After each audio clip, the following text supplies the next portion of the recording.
Welcome to In the Shop with Be Cool Barber. I am your host, Clay. Today we are hanging out with my good friend Frankie, and we are talking about fatherhood and recovering from addiction. Hope you enjoy. Stay tuned. All right, baby, you ready? Oh, yeah. You're good. You can sit down. Oh, thank God. I need a haircut bad. What you been up to today? You go to church? Oh, yeah. What you think? Dude, that church service was fire, dude. You liked it? Oh, yeah. Yeah, I left with something, for sure. Like, Cool, bro. yeah, when he preaches, man, it's like, because, he's the father of New Covenant. So it's like, he just brings this word, dude, that's crazy. Like, you think about it for months. I still think about the last word he brought. Yeah, it's pretty good. You just take it a little off the top? Nah, you going on. Well, that's all that's up there is a little bit. Yeah. I don't need that. Definitely want to do the usual. The usual, so Yeah. just shaving it bald. Do you like how low we've been doing the fade on the beard, where it's bald like down to here and it fades in? Yeah, you can fade it. You can fade it in. You can fade it. Like, Low? yeah, for sure. Yeah. Are you keeping it this length? Because this is grown out compared to normal. Mm-hmm. You keeping it? Nah. Do you want to go down low? Yeah, I do. Yeah, for sure. Cool. Yeah. Are we doing a slit in the eyebrow? Yeah. Which one? Just one. There's two right now. Just one. Okay. Yeah. Which one do you want to grow out? I want to grow this one out. And you want the one that's Yeah. further? Oh yeah, for sure. Sweet, bro. You Yeah. want me to trim your eyebrows at all? Clean them up? Yes. Awesome. Yeah, they're looking pretty wild. Mustache over the lip? You can knock it down too. Take it down? Yeah. Like, we can just line it up like mine is? Yeah. Cool. Yeah, Sweet, for bro. sure. Awesome, dog. We'll get rolling. Yeah, it's. So tell me what you felt about the service that was so powerful for you. Well, a lot of it hit home, dude. Especially when he started talking about like the octopus, or he had a vision of some people in the crowd was like an octopus with their arms stretched all over, like reaching for things in the world. Yeah. Cause that's like, dude, that's definitely my biggest issue is like, when I went up there, I went up front and I just got down on my knees and I was praying. It's like, dude, I've been clean and sober, but I have a crush on the world, bro. There's just a lot of things that I like that I'm just not, it's like really hard to let go. And, it just kind of hit home for me for a while. I've been just walking around in shame, but dude, when I got down there and got on my knees, bro, I swear, like, I just heard God spoke to me, I feel like, and I just walked away from it with like, all the shame and guilt that I've been feeling because I critique myself so hard all the time. I feel like I do that a lot too. I feel like I have to, dude, because It's tough because it's like, part of me's like, what makes me better? And then I'm like, also, it just leaves me insecure. yeah, You know what I mean? yeah, Like I can't ever, like I've lost 5 pounds in like 2 weeks. yeah, And I feel stressed out about it. really, You know what I mean? Like, yeah, I'm so critical of myself that I can't be like, congrats. yeah, Do you know yeah, what I mean? yeah. Well, I'm the kind of person too, like, if you give me an inch, I'm gonna take it a mile, bro. Like, there's just, What do you mean in regards to this? like, when because I'll go on and off, because I struggle with nicotine, like and it's like, You still do? yeah, Like with what? You a Zen guy? just vaping. Oh no, I'm not a Zen dude. Nah, bro. Last time I did a Zen made me sick. Really? Yeah, It's like too much nicotine? like crazy. Well, see, when I was a kid, I dipped at Wild Adventures, and That was your first time ever? that was my first dipping, dude. I wanted to be one of the boys and stick a dip in my lip, bro. And it was like, How old were you? I was like 17, Okay. 16 or 17. Okay. And because I always had my buddy, he always had like half a can in his lip, dude. And I was like, let me try it. And I did it, dude, and I swallowed some of it, bro. And I swear to you, bro, it made me sick. I was sick for 3 hours. I had to sit on a bench at Wild Adventures. I couldn't move. Yeah. And I never did it again. And then one day at work, I seen these guys with the Zen pouches, and I tried it, and same case scenario. I swallowed it because you look at it, it looks like a mint or something, bro. I don't even know. Zinc or whatever. Yeah. Nicotine, right? Right. And dude, I swallowed it, and it did the same thing, bro. It made me sick as a dog, dude. No, I'm a vapor.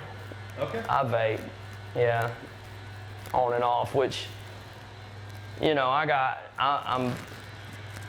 pick it up and put it down, and pick it up and put it down. But I think this time I'm gonna go for gold and put it down and not pick it back up. To, bro? I want to, yeah. My oldest dabbles in it, and I try to tell her that she don't need to do it. And it's hard to be that witness. Bro, when he was talking about bringing stuff home, you know what I'm saying? Remember when he started talking about bringing, like when you pick up old things and you bring it home and it affects your children? Yeah. I was like, oh my God, dude. I mean, you know, she sees me doing that, and it's like, it takes my authority away, you know? Yeah. It's definitely a challenge to raise kids, I can tell you that. When you, like, nicotine, there's this guy on TikTok, Mm-hmm. his name, Jack something, he's a musician. Yeah. Makes super cool music. But he just posted this video where he was talking about how this song he wrote, taking drugs, whatever, trying to get sober. Oh yeah. And then he was like smoking a cigarette, and I thought it was interesting. I don't have anything like particularly wrong with tobacco. Yeah, like, for sure. But, yeah. But like, it's much different than being addicted to drugs, right? But I Yeah. find it interesting because I've never had a problem with drug addiction. Mm-hmm. We're doing a 1. We'll start with a 1. Yeah, I think we it's did cool. a half at some point. Yeah. But we'll do the 1 on one side and see if you like the The hat, like 1.5. Is that what you meant, or was it No. like a half? We didn't that low. That's lower than a 1. Yes. We can do that. Yeah. Yeah. It's the mask at work that goes on my face. Yeah. It's But your beard's still so thick that it Yeah. still looks good. yeah, Cool. for sure. Anyways, I found it interesting that,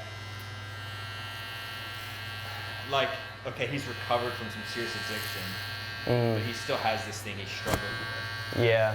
Do you find yourself feeling like, well, tell me what's the difference between, like, you dealt with a lot of drug addiction. Well, How do you go from, like, dealing with that and trying to recover to, like, so still have this one thing?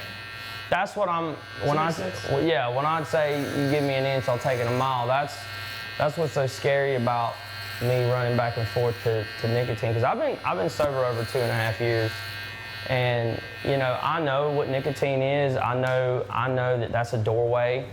You know what I mean? And Do you feel like it is?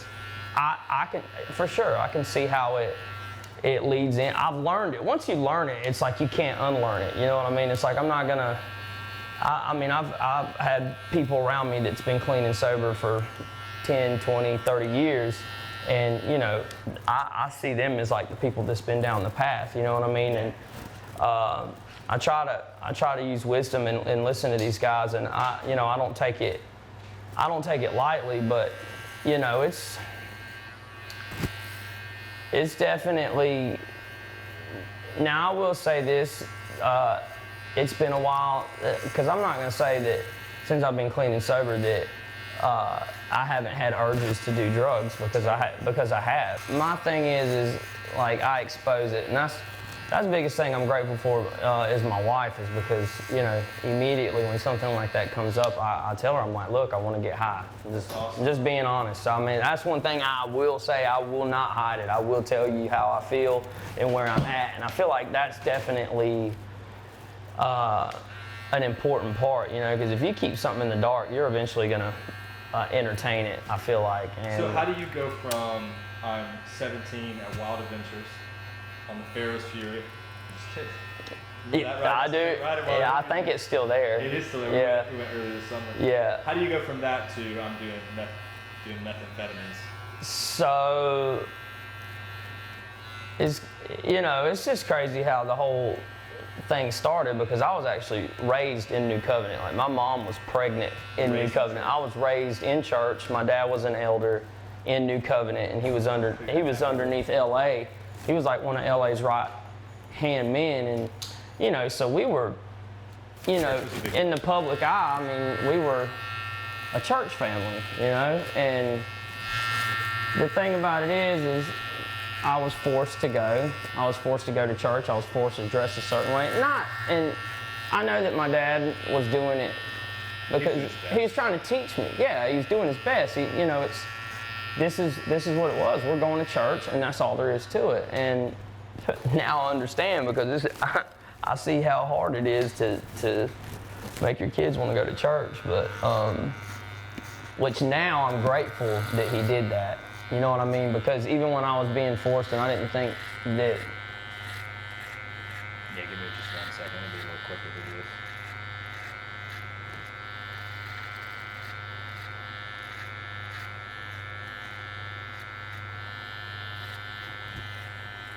So how about, this is off topic, but how about, I'm playing fantasy football, right? You ever play that?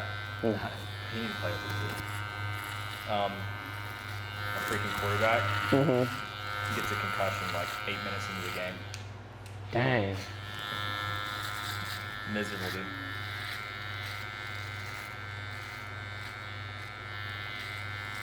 Yeah, never played fantasy football.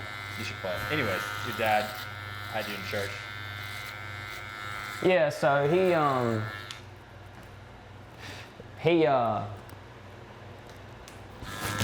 good. It's not gonna mess me up anymore. yeah, he had me, he forced me to go to church basically. You know, you'll hear people say I had a drug problem because they had to drag me to church. Yeah. And you know, when I went to a Christian private school and Close your eyes real quick. Alright, you're good. I went to a What school did you go to?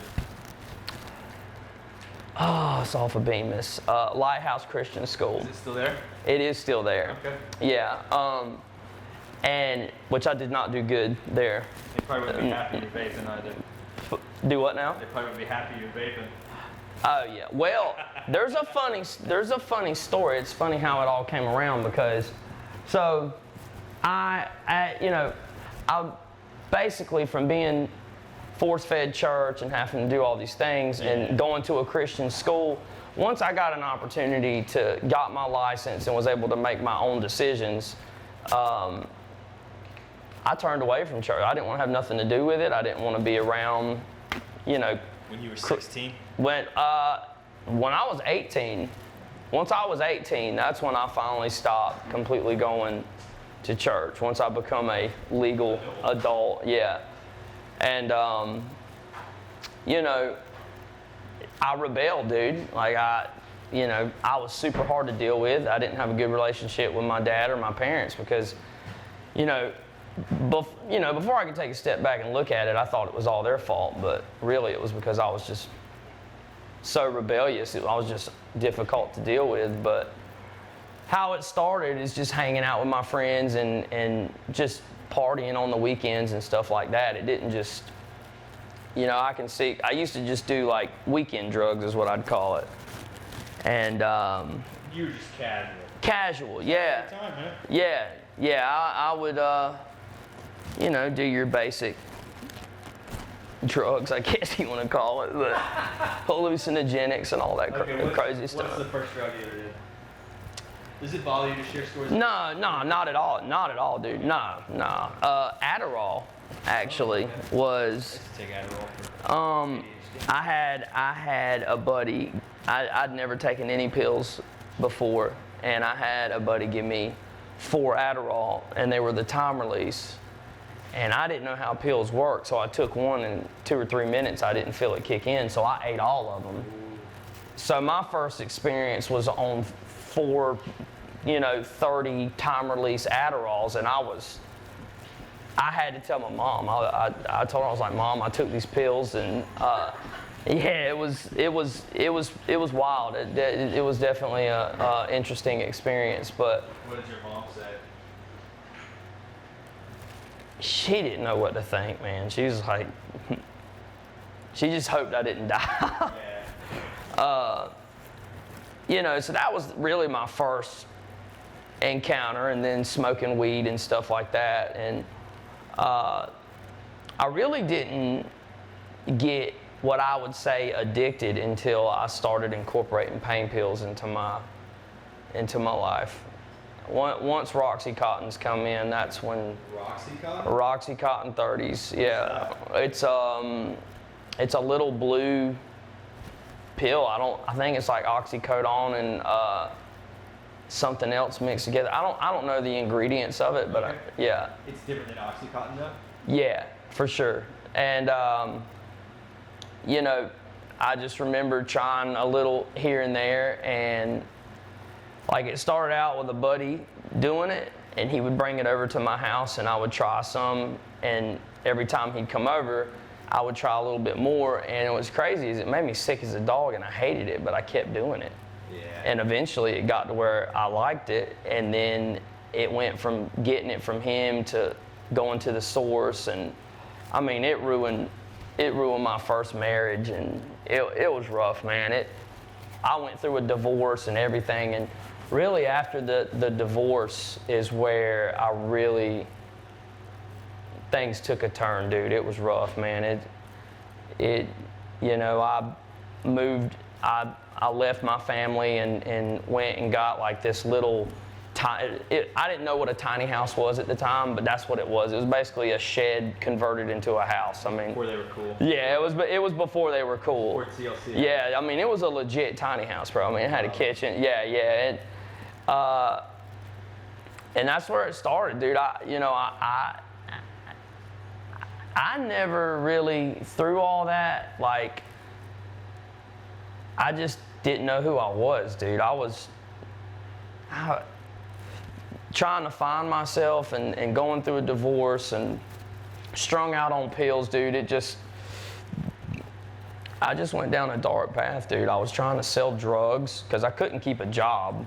Once I was strung on the pills, I was just trying to come to work was just impossible, dude. All that stuff, man, comes hand in hand, bro. Because like I told you before, I even experienced, so once I went from the pills to the meth, that's where basically it ended up was, you know, I would use traumatizing events to use as an excuse to increase my level that I would go to, and something crazy. Oh yeah, so I go through a divorce, so I'm using that to justify my pill use, and you know, just continuing to get high and just rot away in this tiny house, and you know, and then I started dating a girl, which is my wife, and you know, Your current wife? My current wife, yes, which is the best thing that ever happened to me, by the way.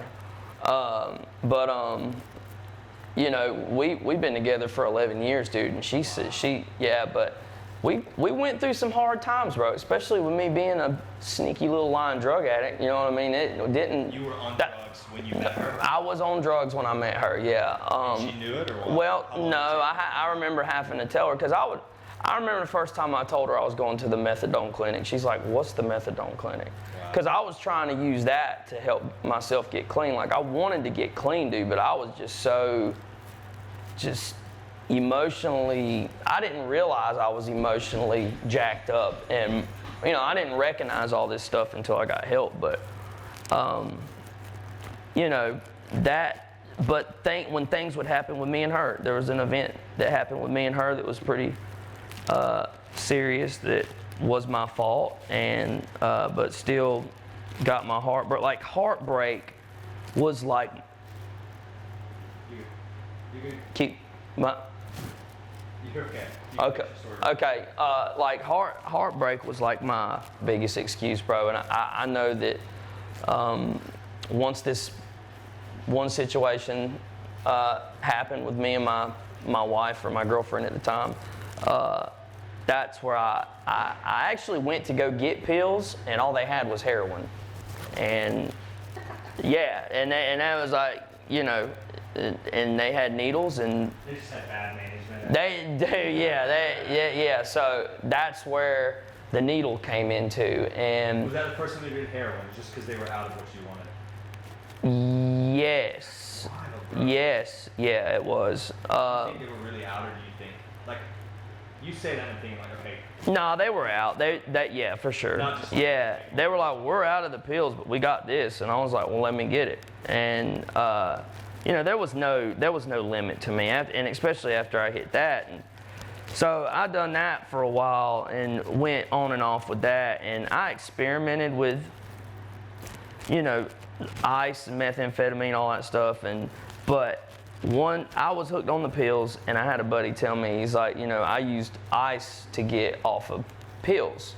So I started meth, yeah, and I started shooting meth to get off pills, and it got me off the pills, and then I got hooked on the meth. So it was like, but I, you know, once I started doing the meth, pornography come into the mix, because, you know, that's where it came to. I was actually living in my mom's attic, sleeping on a pile of dirty clothes with a pillow, and I would shoot meth and watch porn.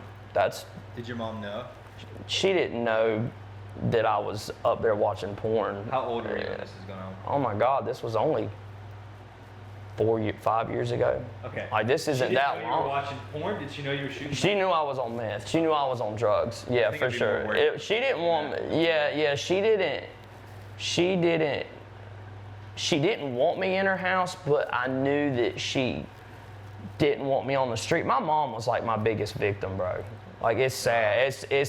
It's sad. Like, forgiveness is taking place, and, you know, all that stuff, and we have a great relationship now, but dude, I just latched onto my mom, dude. Like, she gave me money when I needed it. She would give me a place to stay. I would bring myself into her house, make her think that I was good, and then just as soon as I moved in that night, it was rough, dude. Yeah. Let me ask you something, because have you seen Steve Carell came out with a movie called Beautiful Boy? Have you seen it? No. It's based on a true story. It's based on a book written by a father whose son was addicted, I think, to heroin. Okay. And basically everybody in his life, like, you can cut your son off and have nothing to do with him. Like, yeah. Basically, like, let him hit rock bottom. Right. Belief.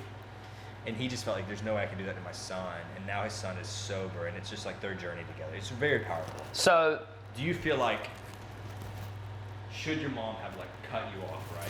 You've heard that before with parents who have. Yeah. Gosh, you know, I don't know, man. In the recovery community, there's so many different, you know, some people say, you know, let them go to the wolves and or just leave them out in the street, and that'll push them. But, like, I don't know, man. I pray to God that I never get put in that situation as a parent. Yeah. And just the simple things that I'm going through with my oldest, like, and how it makes me feel, I can only imagine how my mom felt, dude, and how my family felt. And see, this is the thing, through all this, you know, my dad the devil tried to tear my whole family apart, because, and it's crazy that you say that about the dad and the son, because, see, my dad was an elder in the church, and he was, man, dude, he felt like a failure as a father because of the way I turned out, a failure as a husband, and ultimately he went on his own route, and, you know, he fell, you know, alcohol was his thing, and he turned into an alcoholic. So he didn't start drinking until your whole situation was drinking? Just during it, and it got to the point where, I mean, him and my mom ended up getting a divorce, and so now my mom and dad are divorced. Now I'm out there strung out. My mom, and the thing about my mom, dude, she never stopped praying, bro. Like, my dad's on one side of the world, you know, just messed up, and I'm on the other side of the world, and we're just all broken up, and it's like, she never stopped praying, dude. Now, she would go lay in her bed, and she would just stay in the bed all day long, and just is just depressed, but she never blamed it on God. She never said, God, why is this happening to me? She never blamed it on him. And dude, it just something, like, one day, because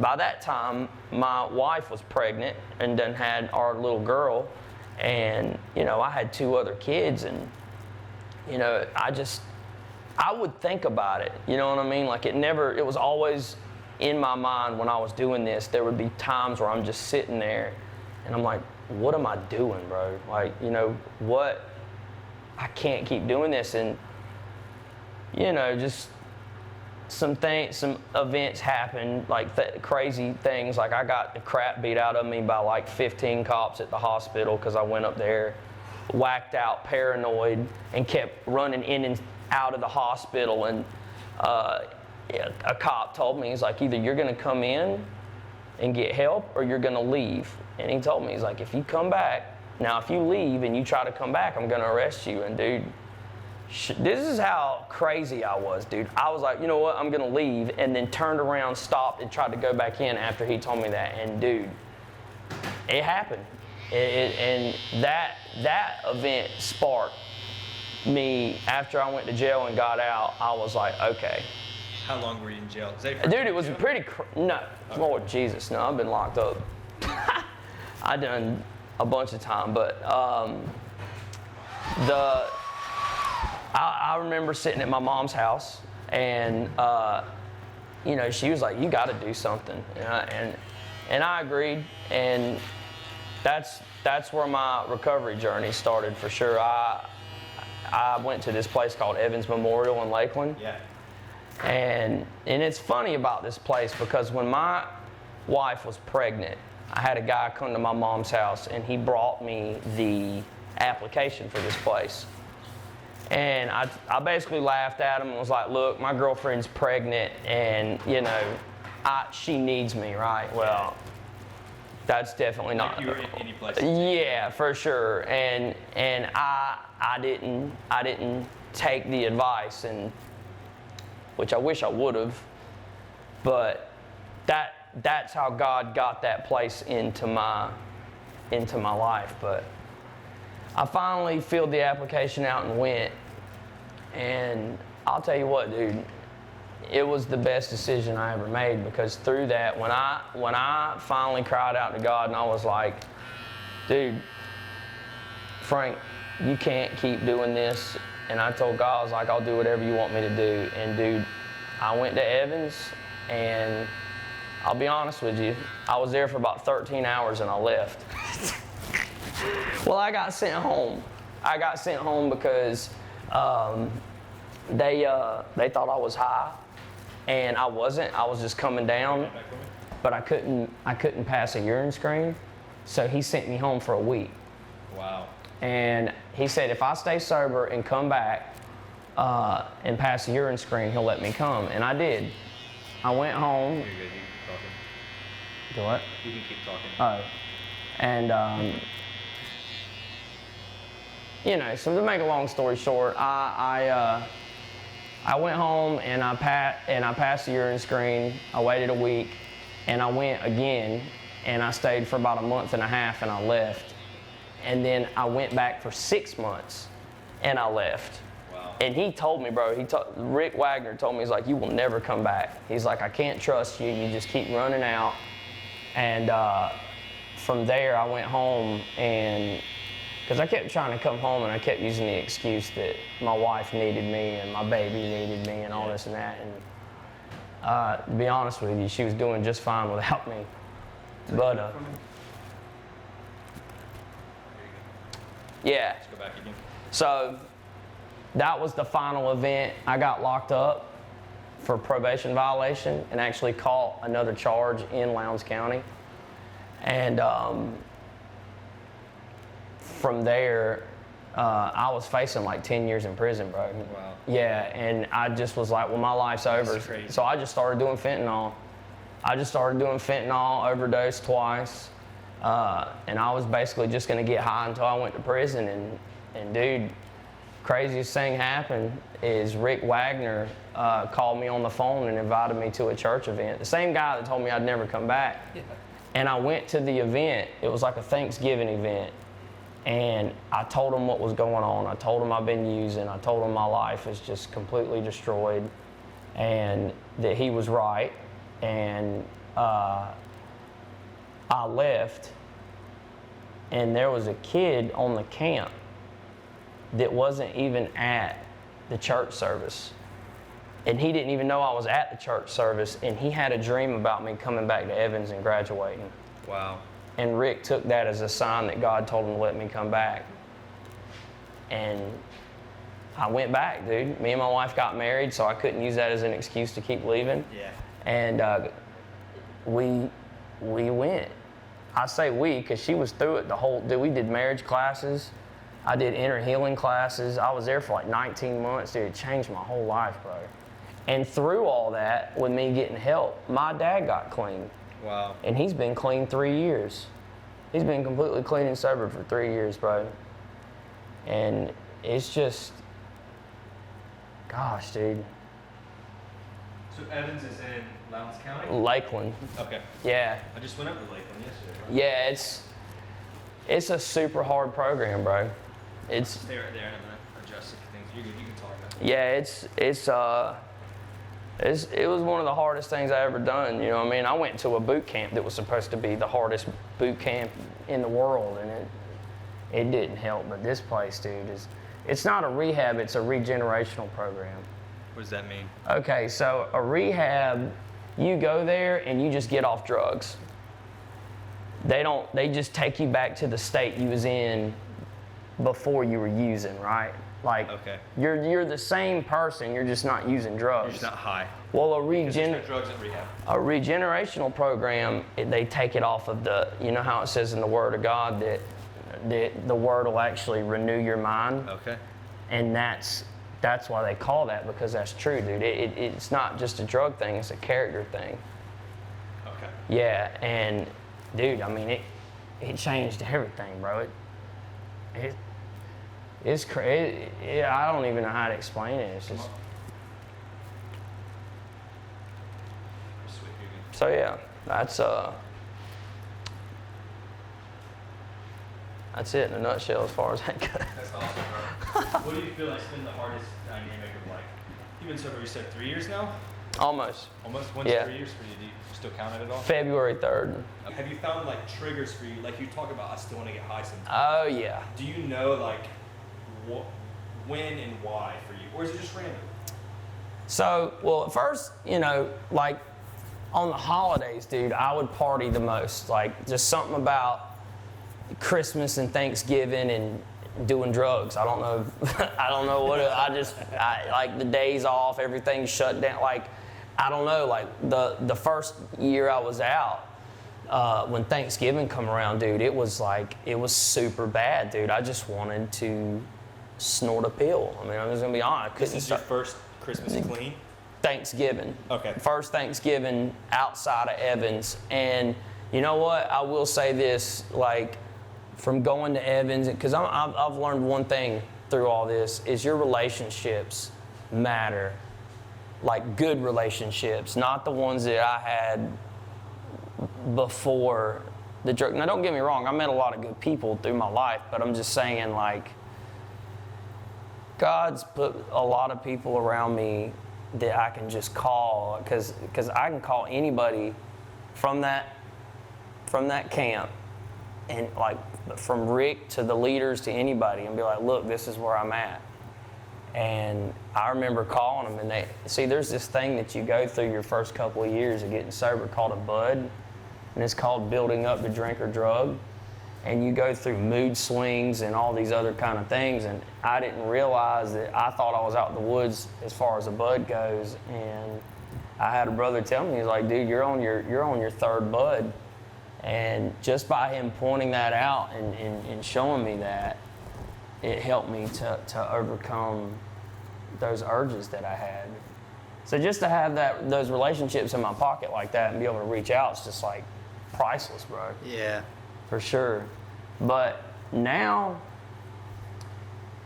I've got a lot more responsibilities than I've ever had. I've got my oldest daughter living with me. I got my youngest. I got my wife. I got my job. I'm 1 second. I don't want to. Probably not the section to talk on. Proud of you for talking through a whole neck shape. Mm-hmm.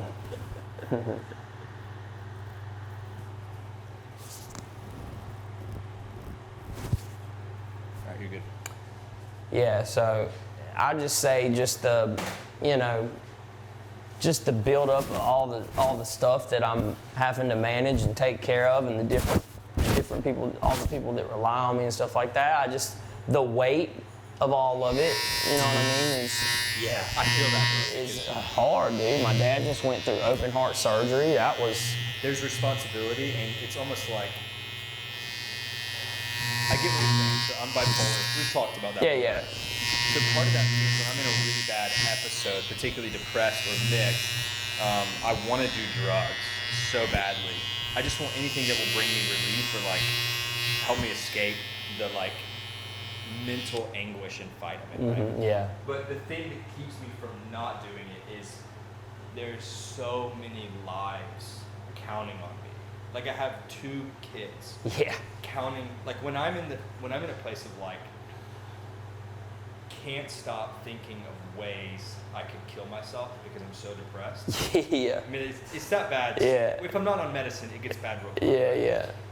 The thing that I go to is, I don't know why it's with Ananiah, probably just because she's older and I've had her for longer, but Yeah. I have had the thought of Ananiah doesn't deserve to grow up the rest of her life in grief, wondering why her dad didn't love her enough to stay. Oh, yeah. And like that thought has kept me from Dude. cutting myself, from doing drugs, from drinking. Dude, let me tell you, that I can relate with that because at the same time, all that stuff stresses me out, but I know that if I go back to the way I was, dude, I have so much that needs me. I have so many, like my kids, my wife, dude, after coming this far and just, I think about them, dude. Like some days, I'll be honest with you, there's been some days, like the only thing that's kept me sober is my wife and my kids. Yeah. And, people, see, when I was younger and like my first marriage, dude, I didn't like the way people viewed me. I didn't like the status I was in life. And I felt like if I got married young, people would respect me more. You know what I mean? And that's not the case. And then I had a kid, you know what I mean? And I thought Mackenzie would make things better. And it didn't. And then I had a son. And I was like, okay, well now I got my son and this is gonna make life better. And it didn't. All I did was bring 2 kids in the world to being raised by a drug addict that was irresponsible and, So when people go, think that they're going to have kids and think their kids are going to change them, dude, yeah, eventually. Maybe. They're there, yeah, maybe. But I will say this, that it has changed because now I finally am where I'm at. They definitely help me stay grounded, you know what I mean? On top of my relationship with God. I would agree with that. Yeah, so, but, like LA said, I mean, I don't know if it was LA or the guy that was praying for me, but you're gonna run into these situations. You know what I'm saying? These things are gonna come up and you gotta reach down inside and find the strength to just walk away. You know what I mean? That God gives you a choice, but He's not gonna just make you do right. You know what I'm saying? There's a part that we have to put there's a movement that we gotta put into our feet. Yeah. And a decision in our mind to walk away from these things, and that's, that's... What's your scar back here from? Oh, I got I got a lipoma that was cut out my back. It was like growing on my neck, dude. I was starting to look like Quasimodo, bro. I have another client who has a big thing on his neck. Yeah, they say it was like the size of a golf ball. It's huge. Yeah. That was scary because I went through surgery with that recently. That's like a couple months old. And they gave me pain medication. Yeah. Did you take it? No.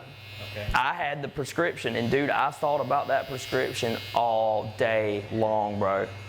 It's crazy because I went up front at PDG and I told my managers all, look, I've got a prescription for Lorcets at the house and I can't stop thinking about them, and I'm just exposing it. And I brought that prescription to work, and me and Caleb put it through what is the machines that, the machine you put paper in it? Shredder? A shredder, yeah. Yeah, we shredded it up. I get that, bro. So I had a bone graft. Did I tell you about that? Yeah, no. I had a bone graft in my shoulder. I have a scar from like here to here. And there's only 2 doctors in the state of Georgia who do it. One happens to be about opposite in a while. and the guy says like, we're gonna put you on Percocets and Oxycontin. I think you did tell me about this. And I've never done any drugs, even though it's something I really am tempted by when I'm in an episode. Oh yeah, yeah. And so it's interesting because it's like I crave the idea of drugs without having ever been high. Oh yeah. So the fear for me was, okay, I asked the lady, you have like a consultation the day before you cut. I'm gonna work on stuff that I need to be quiet for while I do this. Okay. That way I can share my story. Okay. You have like a consultation the day before, basically for them to show you like this is where you're gonna be, so you're not like crazy stressed out, right? Because it's pretty overwhelming in general. Oh yeah. And I asked her like, hey, I'm nervous of getting addicted to drugs, and there's tons of addiction on camera. Like everybody on every side is addicted, basically, except for 2 people.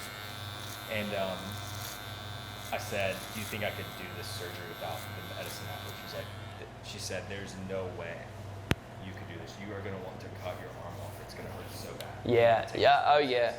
So she told me that. She said, you're going to want to cut your arm off if you don't take this medicine. And I was like, okay. She said, we're not going to give you a lot of refills. We're only going to give you like a week at a time. I said, okay, they're trying, right? Yeah. They're not giving me like 2 months supply and see you later. And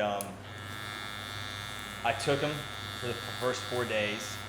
I don't ever remember feeling a sensation of like, this is what it feels like to be high. Yeah. It wasn't getting me off my mind or anything. Yeah, yeah. I could just fall asleep, and couldn't sleep in bed. I had this huge wound that had screwed bones into my shoulder. Oh yeah. But 4 days into it, I was so constipated. I was sitting in the bathroom thinking. How long now? 4 days. 4 days, yeah, yeah. And I was thinking, because Percocets can make you constipated. Oh yeah. You probably know about that. Oh yeah. And I was literally thinking to myself, we're going to have to go to the emergency room. I think I'm going to die in this bathroom. It was that bad. Yeah. I mean, I'm a grown man in here, like, in a sling. My wife's in here laughing at me, and I'm crying because I'm in so much pain. Yeah. I pooped in 4 days. Yeah, yeah. And I called my dad, who's a nurse practitioner. He's like, I'm going to bring you some medicine. He brings me this, like, 12-ounce bottle of laxatives or something. I drink Ducalax or something. You drink the whole thing. It's one serving. Yeah. The whole thing.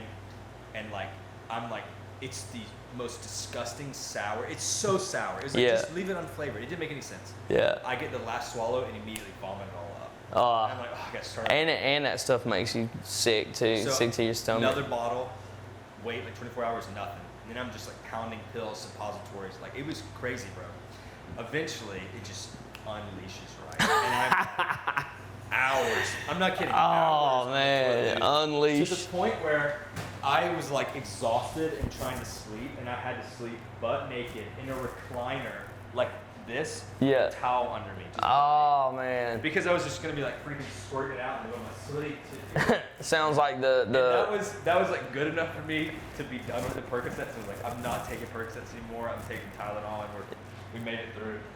Yeah. Oh yeah. So that was my drug experience, and I was like, It sounds awful. Yeah. That whole thing sounds like the diarrhea variant from COVID. Yeah.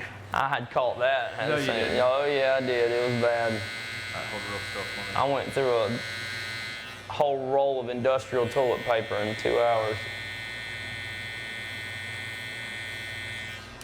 But yeah. So. Well. You're gonna stretch your ears again? Did you tell me you were gonna do it? You told me you were stretching. Man, dude, I want to, but. Wait till I have a clientele, and I'll do it with you. Okay. Yeah. Yeah. Once I hit 100 clients a month, I'll do it with you. All right. Yeah. Yeah. You're gonna pay for it though. I'm just kidding. You can get them. You can actually go to the tattoo shop and get them like plugged. I think what they call it. Like they'll actually stick the size that you want needle through your ear to get you started. It's punching. Punching. Yeah. I'm not doing that. Yeah. Yeah. This was. Dude, I have had like 4-hour tattoo sessions, and by the end of it, I'm just a little dizzy because you're like tired, you've been bleeding. Yeah. Getting this little tiny cartilage pierced, I didn't sleep the night before, and I thought I was gonna throw up the whole day. Yeah. Me and my wife got an all-day session coming up Thursday. You told me, Tia? Yeah. Yeah. That's dope, bro. I'm excited. This Thursday? This Thursday. We've been paying on it a little here and there for months now, and it's finally She bails on you, I'll go in. We get whole matching sleep together, bro. Yeah. I'm pretty excited to see like. Right, hold your mouth real still, so just normal. Cool, you're good. You're excited to see? I'm excited to see how it's all gonna look. She's getting our daughters like you know how you got the flower of that month or whatever. Yeah. She's getting I don't even know the name of the flower. It's pretty cool looking flower. She's gonna get it on her forearm, and then I'm gonna get what I'm gonna get on my leg. You're not. So you guys are getting different stuff. Oh yeah. Yeah, mine sounds crazy, but it looks pretty cool. There's a picture. I think I told you it's a picture of like it's Jesus and he's got a hood on and he's got his hand on this guy's head and the guy's hands are being broken and he had handcuffs on and you can see the handcuffs being broke and there's actually like this cloud coming up from the top of the guy's head. And it's got like demon faces in it and stuff like that. Jesus is delivering this guy. Yeah, you told me about it. Yeah, and then on the side it says "This is love" in red letters. It's pretty cool. It sounds wild, but it's gonna be cool. Let's go back. It's definitely gonna be something that someone's gonna be like, well, what is that about? You know what I mean? And that's gonna kind of lead me into. You know, maybe share my testimony or something. That's dope, bro. Yeah. Because I only have one tattoo that really means anything about my faith, which is yeah. this. Mm-hmm. Which will tell you that story later. Most of them don't mean much; they're just cool. Yeah. You know what I mean? Yeah, yeah. Oh, I've got several of those myself. Which honestly, if you gave me like $10,000 right now, I would want to find something that was meant to me about my son because he's 3 years old and still has a tattoo for him. Yeah, I gotta get. But I would just load up from like chest to toes and knuckles. Oh, dude, I want to go neck to feet for sure. Yeah. Just stuff that I thought was cool. Like I've already started, so I might as well just go all the way. Oh yeah. For sure. Why not, bro? Yeah. Some people have a conviction for it, and me personally, I don't. I mean. Yeah. I think you want to be careful of who tattoos you. I think you want to, like my artist, I know who he is and where he comes from and all this and that, but there ain't nothing like a fresh haircut and some deep conversation. All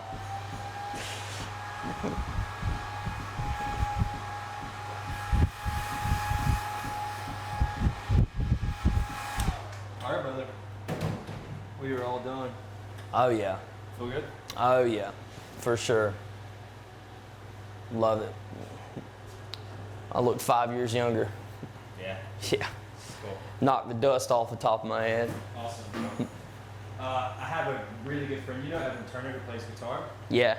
He's thinking about shaving his head bald, and I was like, Franks does it like once or twice a month, for sure. Yeah, for sure. And he was like, Frank does it? I was like, yeah, dude. It might be his inspiration. Oh, dude. Yeah. My dad, he rocks it, bro. What he has left, he like slicks it back, and he's the only guy I know that can pull it off. I'm not doing it. Yeah. He kind of looks like a mob boss, though.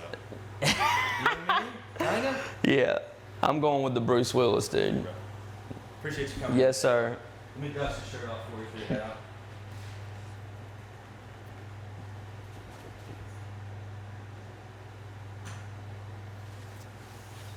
Awesome.